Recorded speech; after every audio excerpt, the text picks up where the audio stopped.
that'll save you a lot of time, and then you become more efficient and also more confident in playing. So in actual playing, for myself, I think ahead of time.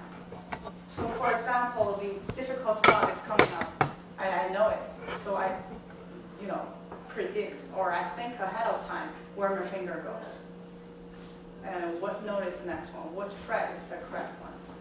So you can't, catch yourself in shock, right? You have to think ahead and make sure where you land. How far ahead do you typically think? One note, a measure, a phrase, or it varies? It doesn't. For this tempo, I probably 1 or 2 notes ahead. 1 or 2 notes ahead. And be aware that the shift is a big deal, Yeah. and so you have to prepare a lot of things to get that in place. The thumb as well, behind the fingerboard, has to move in the right direction and land behind the same pair of fingers or the same finger that it had in the upper position or wherever you're shifting from and to, right? So. And other than that, I think it's a very easy way and just practice more. More consistently too, I think, this, yeah. So if you play this scale like 10 times, I think it's much better than 1 time. Mm-hmm. If you can make the 10 times more efficient, then Yeah, well, we talk about mindless repetition a lot, and just going over the same problems over and over, it just makes them bigger problems and deeper ingrained problems. So muscle memory, of course, is everything. And developing the right order of events, all things that we talk about, all things that we talk about. Can we talk about posture? Would you comment on the posture a little bit, please? And see, you guys need to hold your guitars and play a little bit, and so that they can make some corrections, maybe with some adjustments for them, and just get them see if they're their seating is footstools and so on. Now give us your best position. Best.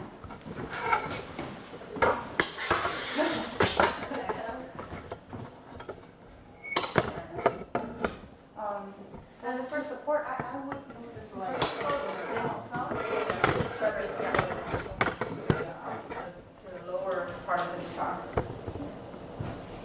You won't see the thumb in front of you. So. Yeah, looks good. Okay, could you put your hands on in the You basic play. first position? You're going to go 1, 2, 3, 4 with the first 4 frets. Right hand PIMA 6, 3, 2, 1. PIMA 6, 3, 2, 1.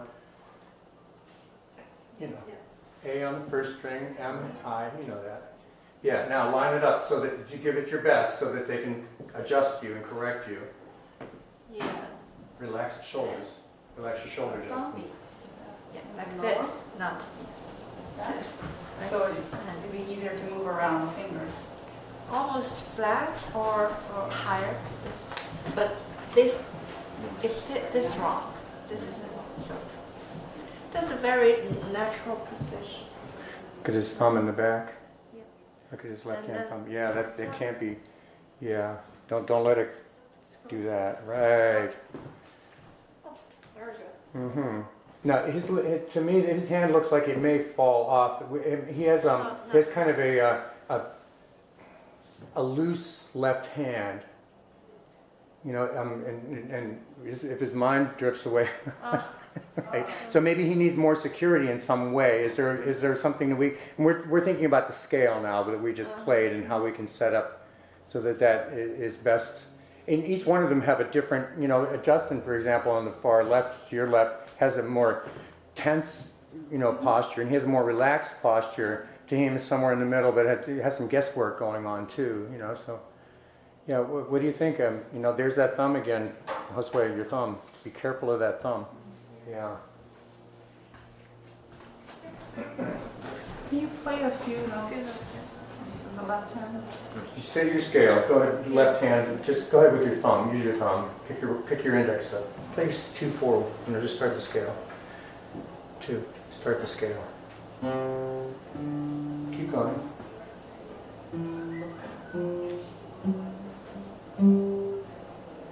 Keep going. You're fine. Keep feeling it.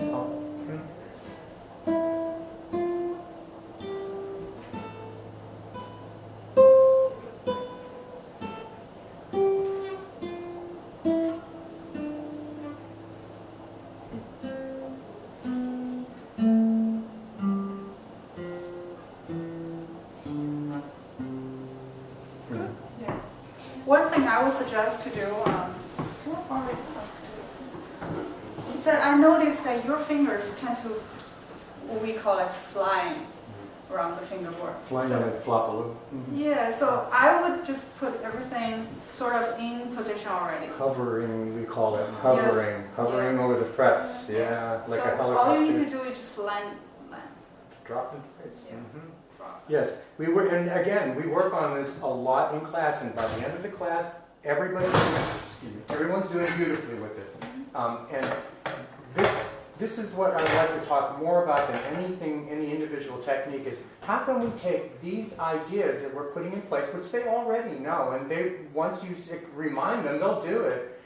If they give enough time between now and next time, they forget. Why? We know why. But how can we get this across to these students that the importance of what we're discussing here is equally important at home? This is the difficulty I'm finding with this particular class, and we're all being honest. This is our MO this year, our modus operandi. We're honest about everything so we can get what we can get out of it, the most we can. I will give them the credit of this, though. They have a handicap, only in that their prior year to coming to me was a transitional year between instructors, and they didn't have the fundamentals in place that they needed to have when they came here. Their reading skills were pretty nil. I'm finding out now that they really don't know a lot of the basic block chords, C, G, D, and so on. So some of our time's been spent in getting fundamentals back in place. And it's been a struggle for all of you and me as well. These are our majors. They should shine above all of the rest of the group. So our question today and how we can utilize the most of our guests is, what can you offer them as professionals and students of the guitar yourself, which you are. I mean, you're studying with some of the finest instructors in the world right now. So what they give you and what these women will give to you is first-hand information from the best of the best in the world, not just here in Oakland, in the world. And I'm not just building that up. This is for real, guys. So with that in mind, what can you offer them in some practical way that they can take away? Practice, well, we say that over and over again, but how? How do we practice so that it doesn't have to be fun, but it has to make sense? Yeah. It's a challenge, and I know I'm challenging you with that directive, that idea. What can we give these kids? May I ask, how do you guys practice? Like how much? And Daily. start from you, please. To be honest, I don't really get enough practice, but when I do practice, I usually do something else at the time. Mm-hmm. Mm-hmm. And this is what we want. We want to know where your musical energies are going when you're not in this room, because you're relying on this class to keep you on track and to get you on that stage and get you through your concert. You're relying on your moments here in this room. It's not enough. We talked about that. We talk about it every single class. It's not enough. So, okay, that's Josue. Okay, Tahim. I practice around 30 minutes on Tuesday, around 15 minutes on Wednesday, and I don't really have time on the weekends. So 45 minutes per week, roughly. Okay, and what do you practice when you practice? I practice the C scale, and sometimes I practice the chords. Okay, so to challenge that notion, and I'm preempting your thoughts, I know. When you play the C scale, it doesn't indicate that you're spending a lot of time on that, or if you are, you're practicing sticks, and you've got them down very well, but you're playing them here in class. So whatever 15 or 45 minutes you're spending on the C scale is lost to me somewhere. Again, I'm being honest. Okay? So if you were to play that C scale like Tahim just did, Josue just did, which I'm going to ask you to do in a second here, could you put all of your energy into fixing all the stuff that went wrong the last time and show us that, yeah, the practice stuff is now sinking in, this pressure of this class has been what's my problem for the last 2 to 3 scales, and now I've got it together. Not yet, okay, because we're on another subject right now. Be prepared. Okay, so can you tell them a little bit more about what you do when you practice, please? Sometimes I just mess around with my guitar just to mess around with my guitar. Mm-hmm. And that's usually what I do when I practice. make stuff up and goof around? You play songs? You try to pick up pop tunes or anything like that? You like, you know, go rock star or anything, or you just goof around? Okay, you just play, make sounds and stuff, right? Chords? Yes, sir. Okay. Okay. Justin? Probably around 50, 55 minutes span it out over the week, so. Right, you spread it out. Yeah, we got a big load. You have 2 classes with me too, so he has a lot of music. And when I do practice, I kind of practice Z-scale a little bit, and I've been working on Pavan lately. Pavan. Okay, so yeah, you're challenged when you know that there's something coming up, so you're kind of, you have a goal. Okay. Allison, talk to us about your practice routine. About 20 minutes every day, and then I practice whatever songs are in my repertoire. You do your repertoire pieces. In exercises, you don't spend a ton of time with those, do you? Not really. Yeah, it I shows up too. Go through my old books and songs there. Okay, yeah, all right, yeah. So, yeah, and a part of our routine is we go, in our lessons, we typically do a chromatic scale and a C major scale, and then we do repertoire. And she and I only have 30 minutes a week, and it's only 8 weeks, 3 times a year, something like that, or 10 weeks, something like that, yeah. It's pretty limited, but anyway, she takes most of her work on herself, and see, she has a routine.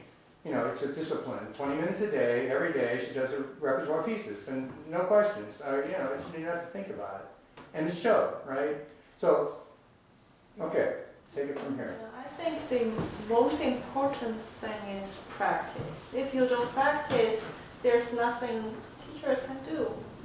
Because teachers teach you something, and then you don't practice, then you forget. Yeah. So next time you just begin from the very beginning, it's like nothing you learn. Yeah, I think you guys are all here because you like the guitar, you like the music, right? And you probably don't realize that all the fundamentals you guys are doing right now is very, very, extremely important. It is, for me, I practice when I was your age. My teacher teach me, for example, the C scale, and then I practice like at least half hour a day, and just practice a lot. Yeah, you had more time. To be fair, you had you were more focusing on the guitar. Yeah, they have lots of academic and family. You know, I mean, they're challenged. There's no question. So we have to and a half hour a day. This is not a tremendous amount of time to ask of a music student to spend a half an hour on their instruments a day. But That's why you're here. the point is, I think, if you don't practice, I don't know, there's other way to improve. Yeah, I mean they do practice, but they don't have much time to do so many other works. And So focus is really everything. For what little time you do get and provide for it, the focus that you give it when you do it is really pretty paramount. because we used to practice many hours. I don't want to scare you, but it was like 8 to 10 hours a day. When we were younger. It's not scary. I told them a good day for me is 8 and a bad day is 3. Yeah. You know. But now we don't practice that much. Like more like 4 or 5 hours. Why? Because we're more efficient with our times. Yeah, so 10 minutes. I'm sorry. 10 minutes. If you are efficient, you can make the same effort, same outcome as you were playing. I don't know, an hour, 2 hours, without careless 2 hours. If you're really, smart about that 10 minutes, you can make some progress. It's a focus. It's all about what you choose to focus on. And it's easy to become distracted when you're playing things you don't know how to do. That's the hardest part. It's like focusing on things that you're uncomfortable doing because you don't know how to do them, or it's difficult or challenging muscularly, you're tired, your brain is tired. Those things they're difficult to overcome. But this is the best part about it. When you do that, when you step into that place and then you step out of it, you feel so much, am I right? You feel stronger, you feel more alert, you feel like you're able to take on greater challenges in other areas of your life, not just musically, but you've done what you need to do to step up musically. that's, you know, at the end of the day, that's all you're really going for, but you get all these other side benefits from it too. You know, it's a really great feeling. And not doing it is the opposite. You have the stress, the pressure of coming to class, not having done your work, going through all of that, and, you know, and being behind or struggling to catch up, and having that associated with what you play.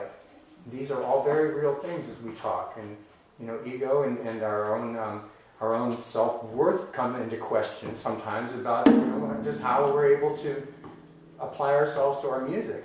And those are deep waters. You got to be careful with all of that. Am I right? Yeah.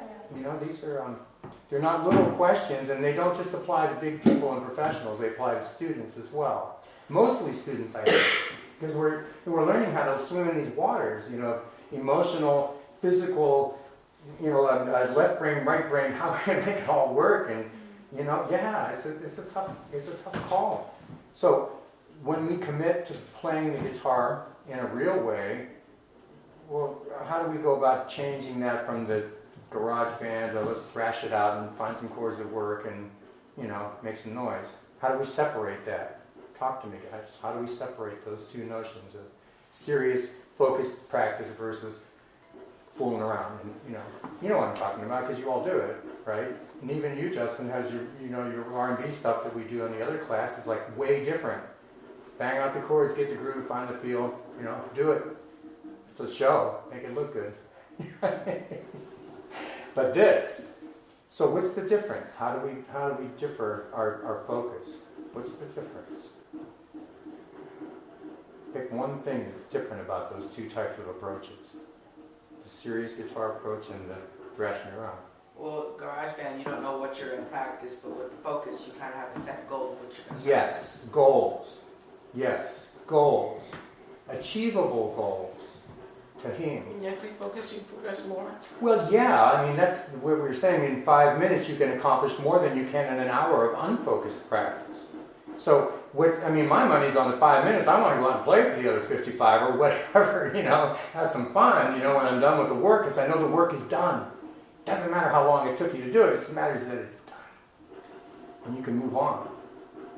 It's one thing that makes them different, the two types of practices. In garage band, like you said, you're just banging out notes. Mm-hmm. But when you're Yes, I'm just pointing out a potential hazard. Yeah, go ahead.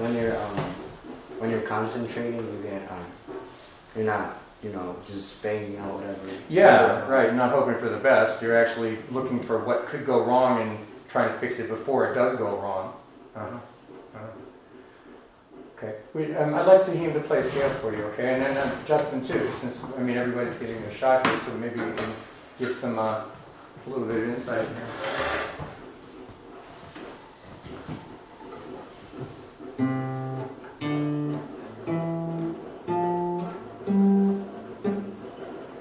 Do what you do. Do it the way you do it.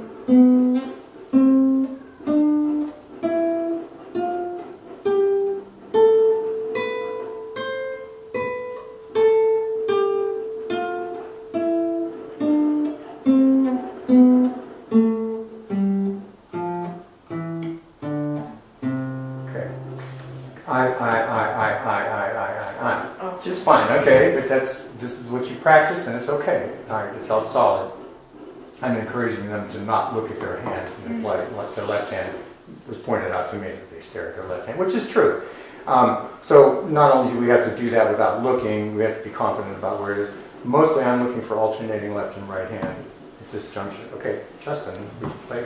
And before you do that, I'm sorry, I need to open the floor up to the girls to comment on your work so that they can help you.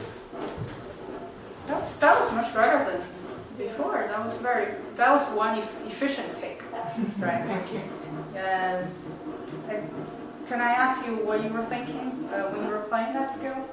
Trying not to look at my hand, and that's pretty much it. What were you thinking during the course of as the notes were going by? You had a process going on. I think you're more addressing what governed your thoughts as you were pushing yourself through the scale. How were you directing yourself?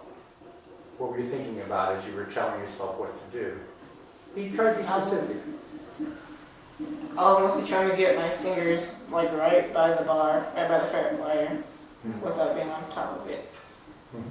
And making sure that my fingers in the right spaces and make sure I get the right strings, because sometimes I mess up and hit the wrong strings. That's good. That's very good. Those are things that you should be thinking of. And why were you thinking like that? Right? You're focusing. Focusing primarily because you're under the pressure of having 10 people stare at you, and, which is, that's the way to do it, right? You see exactly what you know. But this focus is something that you should imagine or visualize as you practice. Your goal is to actually play for the enjoyment of others, so you can't do that in an empty room. You have to actually get in a room full of people to make that happen. Right? So if that's our goal, like we have some mini goals, and I want to play the scale and put my finger in the right spot, well, we have great goals of doing audience performances too. And we should always have that in the back of our mind that the pressure is going to be on at the end of the day. Even though you have everything just right, the pressure of the performance is going to be there. Okay? Anything else you want to add to Tahim's work before we move on? We have a limited time, so I'm sorry we can't. That's good. So just try to practice every minute like that. And you'll make much bigger improvement. Oh, yes. You see right now, you could see it immediately, right? How much better you did just with that kind of a mental approach to your work. Okay.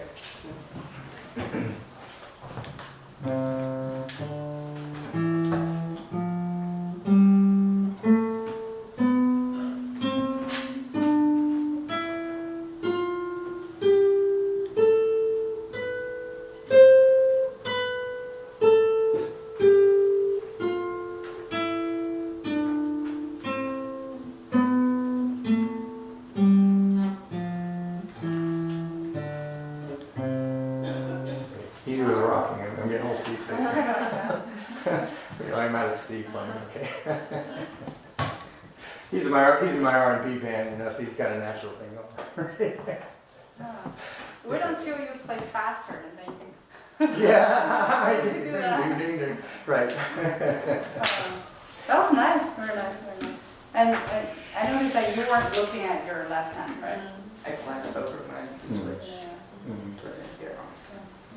that's good.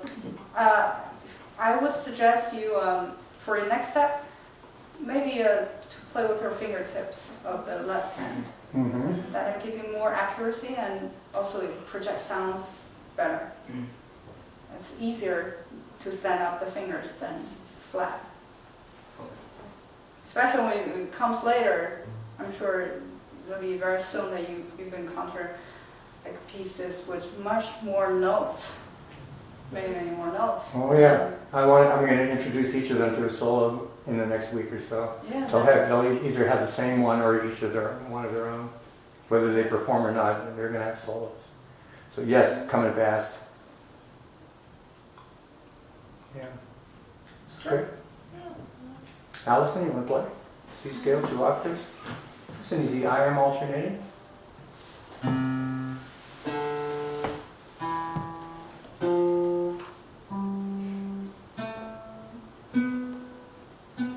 Shift.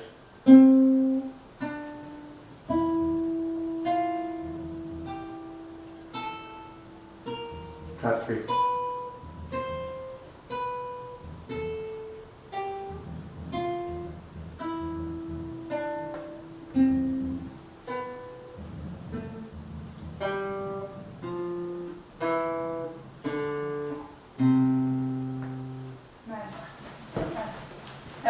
Your fingers are very closer to the fingerboard, right? It makes it easier to land. Access.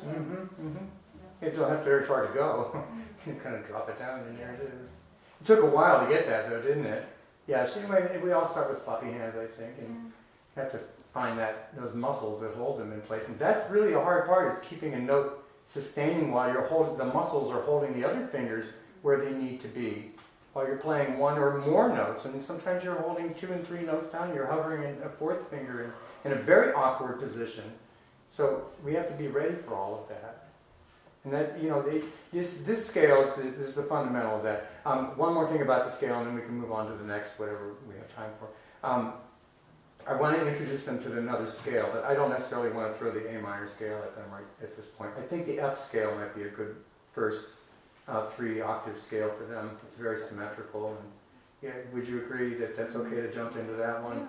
And of the 8 patterns, that's probably, you know. Okay, so we'll do that next. I won't talk about that today, but it's probably a little easier pattern. It's a longer scale, but it's an easier to remember pattern than the C scale.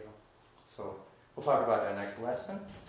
Okay, so what I'd like to do now, I mean, I'd love for you to play a song for us while we're sure we have class time. Would you play something for us? I know that we're a little bit off of our whatever you had in mind, and you know, I kind of hit you with my program. But would you play something that you've prepared to perform for us, if you'd like? I mean, you know, all obligation. We have.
So, what we're going to do is we're going to sight read for you. We're going to play some trios. And these are the pieces that I've brought out that, I mean, they're not necessarily all appropriate for you. And when I say sight read, I literally mean I'm sight reading. I pulled these up, I looked at the notes, I said, oh yeah, these are all in the right spots, and some challenges and some things that you've already done, and you know, that sort of thing. But for the most part, they're all doable. I'd like to do guitar 3 too.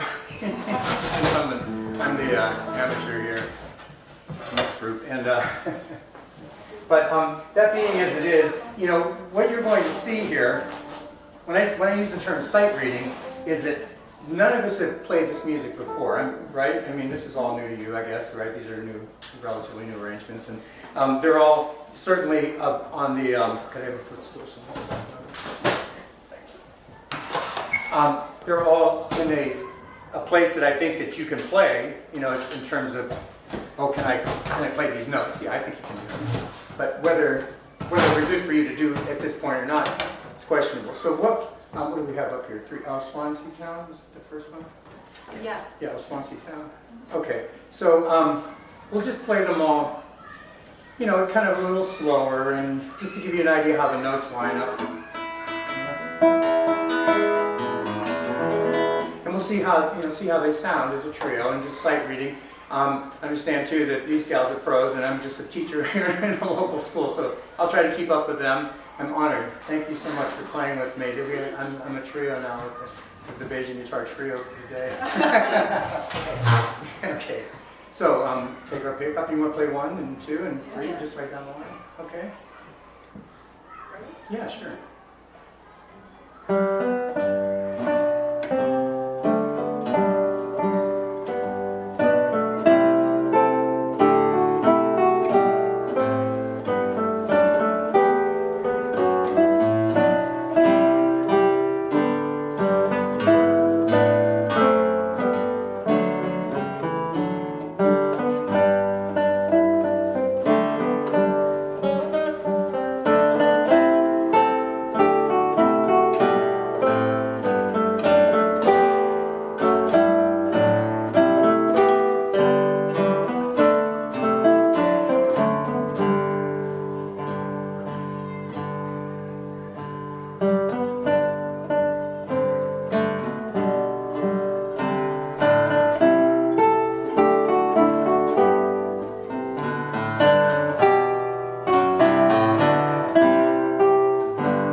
Okay, let's go.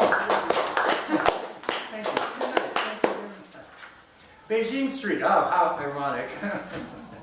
And I didn't pull this one up because the girls were coming in. I looked at the notes and I thought, okay, and there's a video of some high school girls doing this as a quartet.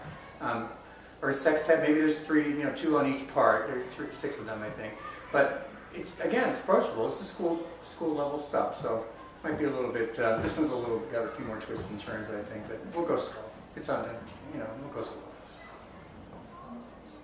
I haven't done any of these either. Okay. 3, 4.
We're just reading the parts. We're just reading what's written. There's nothing magical happening other than we're just able to follow along with what's being asked to be done.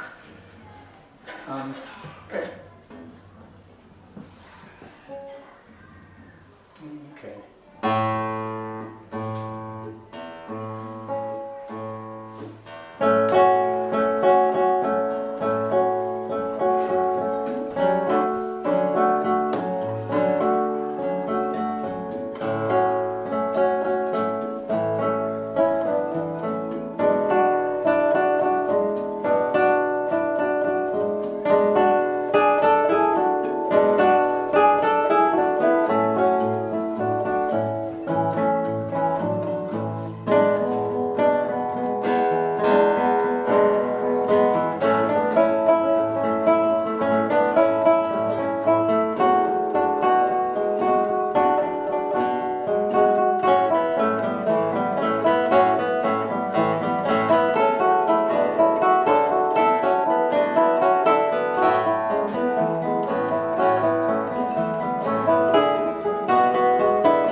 at 23. Okay, so Okay. we should repeat.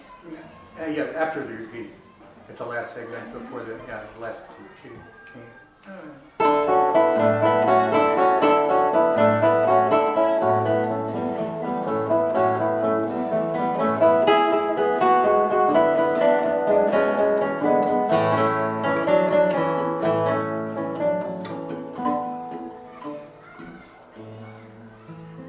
Oh, sorry.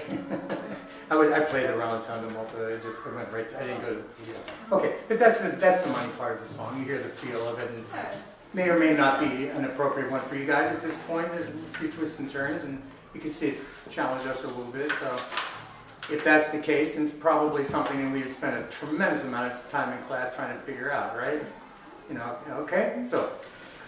They probably get a little bit more, and I grabbed from two different segments, so maybe you want to look at them because our time is running short. So if there's something that jumps out at you that you'd like to throw at them, that'd be great. Again, I'm just bringing these in as candidates, and some of them are quite simple. So maybe we should look at a simple one again and leave it at that. Maybe a Skyboat song, or maybe that's. I think Skyboat song might be best. Yeah, what's your quick 2-pager? Okay, so this one's in 6/8 or 3/8, 6/8 time. So it's a 4,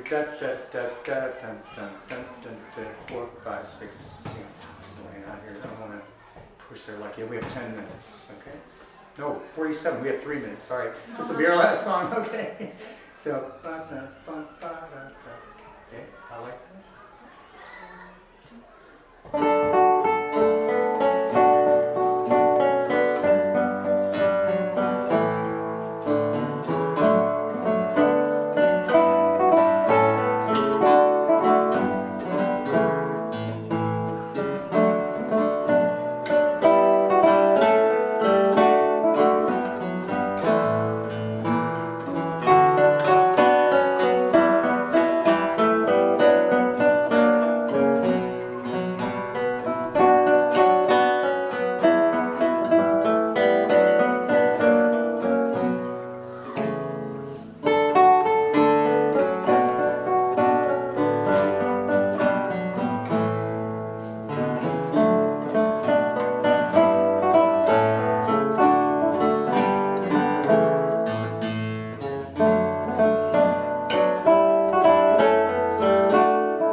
Coda. It's like, oh my, that's a quick coda, isn't it?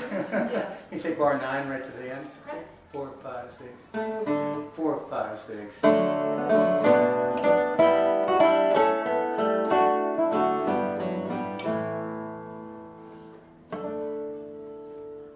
Simple ending. Nice. So this is a good candidate. Okay, we have to stop now.